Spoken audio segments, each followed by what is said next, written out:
नमस्कार दोस्तों, आपका धन्वंतरी कृपा हेल्थ सेंटर में बहुत बहुत स्वागत। दोस्तों, कुटज घनबटी, कुटजा रिस्ट, ये दो तीन बीमारियां हैं दोस्तों। ये जो दो तीन मैंने दवाइयों के नाम गिनाए, बहुत सारे लोग जो हैं संग्रहणी के ऊपर इसको जो संग्रहणी की बीमारी है, ऐसे लोगों को वो उसका ज़्यादा सेवन कर रहे हैं, या जो वैद्य हैं या डॉक्टर हैं इस चीज़ को ज़्यादा दे रहे हैं। लेकिन संग्रहणी का ये ट्रीटमेंट नहीं है। पिछले वीडियो के अंदर मैं बता चुका हूँ कि संग्रहणी का ट्रीटमेंट नहीं है। इससे आपको होने वाला जो नुकसान है उसके ऊपर मैं बात करने वाला हूँ। इससे क्या होता है दोस्तों, जितनी भी कड़वी चीज़ें हैं, जितनी ज़्यादा कड़वी चीज़ होगी आप किसी भी ट्रीटमेंट में ले लेंगे, जितनी ज़्यादा कोई ज़्यादा कड़वी से कड़वी चीज़ होगी वो हमेशा बॉडी का जो जो बॉडी वेट है उसको लूज करेगा। यानी कि किसी को संग्रहणी है और कुटज घनबटी का ज़्यादा लंबे समय तक या कुटजा रिस्ट का लंबे समय तक इस्तेमाल कर रहा है, तो ऐसे व्यक्ति दोस्तों दिन प्रतिदिन डेफिनेटली वो पतले होते जाएंगे। ये लिखित बात कह रहा हूँ कि जितनी ज़्यादा से ज़्यादा कड़वी चीज़ होगी वो पेशेंट उतना ही पतला होता जाएगा। एक बात। दूसरी बात दोस्तों, मैं कुछ एक वीडियो के अंदर कह चुका हूँ कि बहुत सारे ऐसे लोग हैं जो उस स्थिति को नहीं समझते कि जैसे कोई व्यक्ति रोटी खाता है, तुरंत लैट्रिन का मोशन बन जाता है, भागना पड़ता है। दिन में पानी पी रहा है, भागना पड़ रहा है। चाय पी रहा है, भागना पड़ रहा है। बिस्कुट खा रहा है, कुछ भी चीज़ खा रहे हैं, तो ये संग्रहणी का प्रारंभिक रूप है। ये संग्रहणी नहीं बनी है। यहाँ आपका क्या है, अमाशय कमज़ोर है। और जब अमाशय को आप ताकत दे देंगे, उसको बल दे देंगे, तो यहीं से ये बीमारी जो है स्टॉपेड हो जाएगी।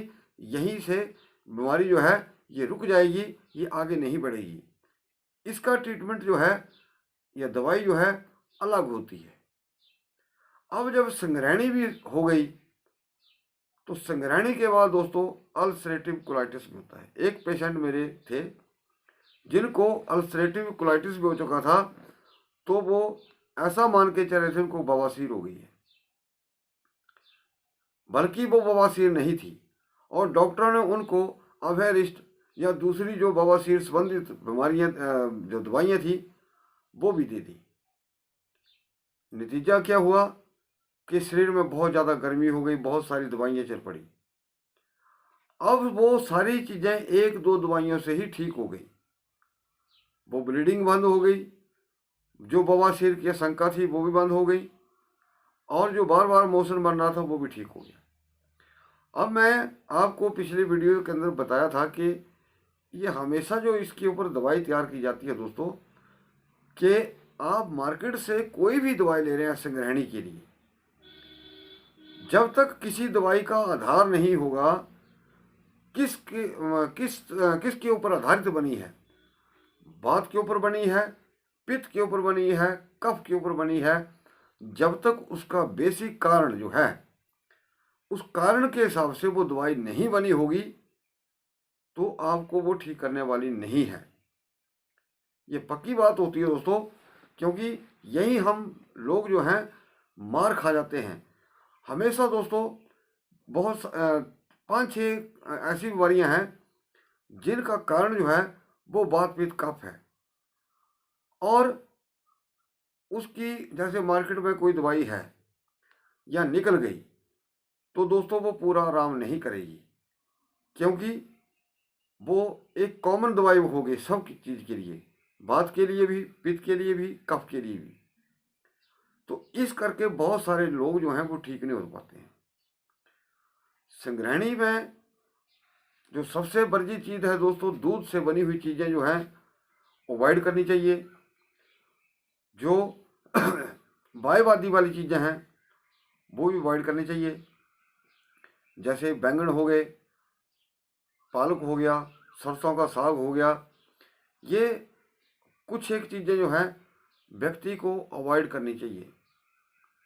बथुआ हो गया, बथुआ हालांकि ठंडा है दोस्तों, बथुआ का जो आप साग बनाते हैं बथुआ ठंडा होता है, लेकिन बथुआ जो है वो विरेचक भी है, यानी कि दस्तावर भी है, यानी कि इससे दस्त लग जाते हैं।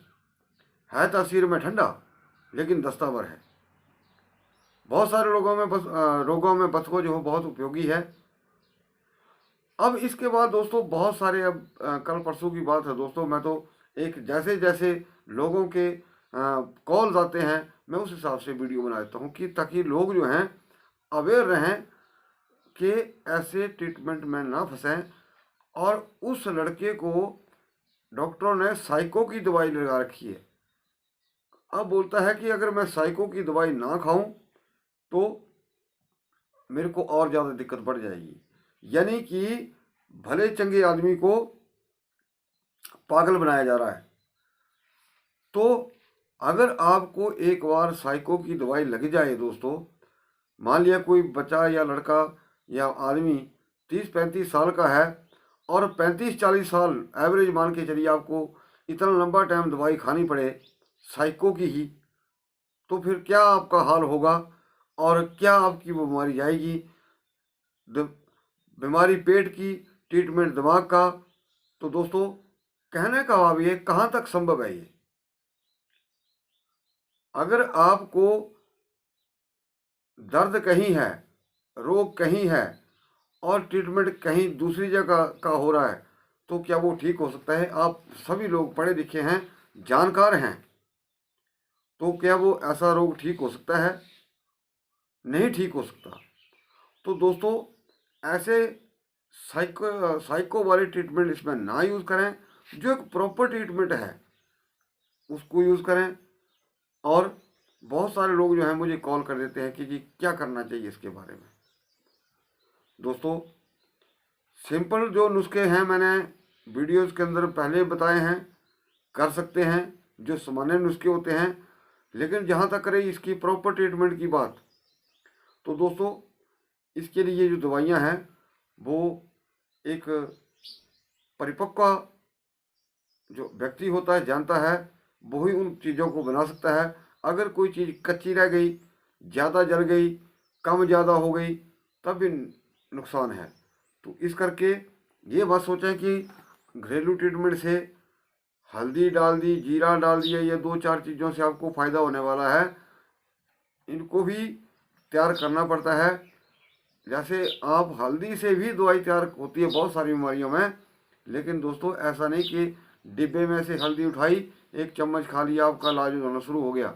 नहीं, कुछ एक बीमारियों में डायरेक्ट हल्दी जो है वो खाई जा सकती है। लेकिन अगर हल्दी ही बहुत सारी बीमारियों का या कैंसर का इलाज है, मैं मानता हूँ हल्दी कैंसर का इलाज है, पेटेंट इलाज है, लेकिन उसको तैयार करना पड़ता है। और शायद आपको पता नहीं है कि हल्दी की और हल्दी से ही दवाई तैयार करने के लिए कितनी मेहनत लगती है, कितना टाइम लगता है। हो जाती है लेकिन मेहनत बहुत होती है दोस्तों, इतना आसान नहीं होता जितना आप लोग समझते हैं। ये जो सामान्य तरीके होते हैं, ये होता है कि जैसे आपको थोड़ी बहुत कहीं अचानक समस्या हो गई, आपके पास कोई चारा नहीं है, तब ऐसे जो आप ट्रीटमेंट है उनका आप उपयोग कर सकते हैं। तो दोस्तों बचिए, मैं कहूँगा कि ऐसे पागलपन की दवाइयों का इस्तेमाल ना करें और एक सुलझे हुए वैद्य से संपर्क करें और अच्छी दवाई का बात पित्त के कफ के आधार पर ही दवाई का चयन करें। अगर कोई मुझसे ही ट्रीटमेंट करवाना चाहता है तो भाइयों नंबर नीचे दिया हो गया होगा, आप उसके ऊपर मुझे व्हाट्सएप मैसेज कर सकते हैं, कॉल कर सकते हैं। मैं पूरा जो है आपको परामर्श दूंगा। बहुत सारे लोग जो हैं इस बीमारी से इतना पीड़ित हो चुके हैं कि कुछ लोग तो कहते हैं कि हम सुसाइड कर लेंगे, और शायद कुछ ने किया भी होगा। इसके अंदर दोस्तों मानसिक चिंताएं, चिड़चिड़ापन, थकान, सोए रहना, काम करने की इच्छा नहीं होनी, वीकनेस महसूस करना, जब इतनी सारी चीज़ें हो जाएंगी तो व्यक्ति फिर उल्टा सीधा सोचेगा। तो दोस्तों अंत में यही कहूँगा कि आप इस वीडियो को ज़्यादा से ज़्यादा लाइक करें, शेयर करें और इस चैनल को भी जरूर सब्सक्राइब करें। वीडियो को देखने के लिए आपका बहुत बहुत धन्यवाद। नमस्कार।